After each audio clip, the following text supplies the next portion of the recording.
बोंबल्या काय नागिन डान्स करतोय थंडीचा? काय गडबड आहे रपारप? अहो नाना, तुम्ही माणूस आहे का कोण? एवढी मरणाची थंडी पडली तरी माणूस टनाटन उड्या मारते. अरे बोंबल्या सारखाच बोंबलत असतो.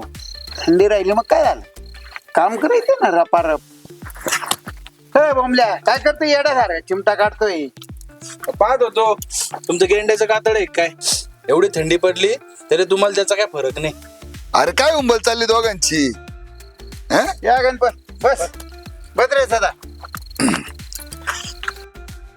बाप्पा थंडी पडली एवढी, या नानांना काही फरक पडत नव्हता म्हणून चिमटाकडून पाहिला.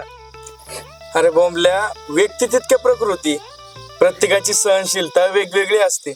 आता नानांचा आहार विहार असेलच तसा, म्हणून आहे ना तसं. आता आपण कांद्याचं पण तसंच बघितलं. कांद्यांचे चारही स्तंभ जेव्हा मजबूत असतात तेव्हा कांदा एकदम धोक्यामुक्त असतो, त्याला कुठलाही धोका नसतो आणि आपल्याला उत्पादन पण चांगलं मिळतं. अरे सदा, काल तू पानांचं आणि मुळाचं एकमेकाशी असलेलं नातं सांगितलं, पण त्यांची संख्या आणि ताकद कशी वाढवायची? नाना, आता आपण नर्सरीमध्ये आणि लागवडीच्या वेळी रोपांची चांगलीच काळजी घेतली, पण आता या पुढची जबाबदारी महादनचं क्रॉपटेक आणि बेन्सल्फ सुपरफास्ट हे दोघं पार पडतील.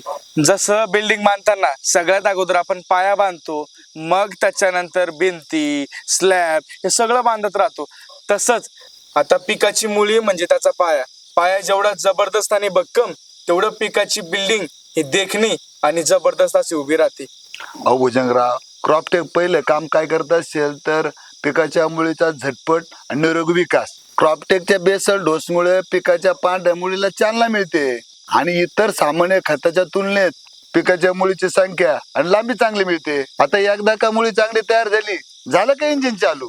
मग मुळाद्वारे पिकाला लागणाऱ्या पोषक घटकाचे शोषण पाण्याद्वारे चांगले होते. तसेच मुळामध्ये तयार होणाऱ्या सायटोकायनिक संजीवनामुळे पानांची संख्या वाढते.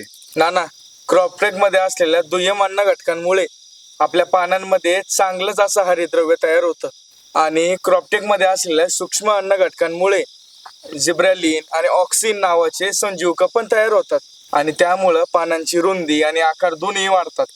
आता एकंदरीत पानाची रुंदी, लांबी आणि संख्या वाढल्यामुळं जे काही कांद्याच्या रोपांची पानं आहे त्यांचं क्षेत्रफळ वाढतं आणि पानांमध्ये हरितद्रव्याची मात्रा जास्त असल्यामुळे प्रकाश संश्लेषणाची क्रिया पण जोरात होते. आता एकदा का हे प्रकाश संश्लेषणाची क्रिया जोरात चालू झाली की मुळं आणि पानांमध्ये जे काही त्यांचं पूरक काम आहे ते जोरात चालू होतात. त्यामुळं पिकाची कांदा वाढीपूर्वीची वाढ चांगली होती आणि त्यामुळे नंतर कांदा वाढीच्या वेळी याचा फार मोठा फायदा होतो. अहो नाना, तुम्हाला जर एक्सपोर्ट क्वालिटीचा कांदा पिकवायचा असेल तर क्रॉपटेक आणि ब्रेन्सल्फ याला सुट्टी नाही. मग मी काय मागे हातो काय एकदम कसं? रपारप.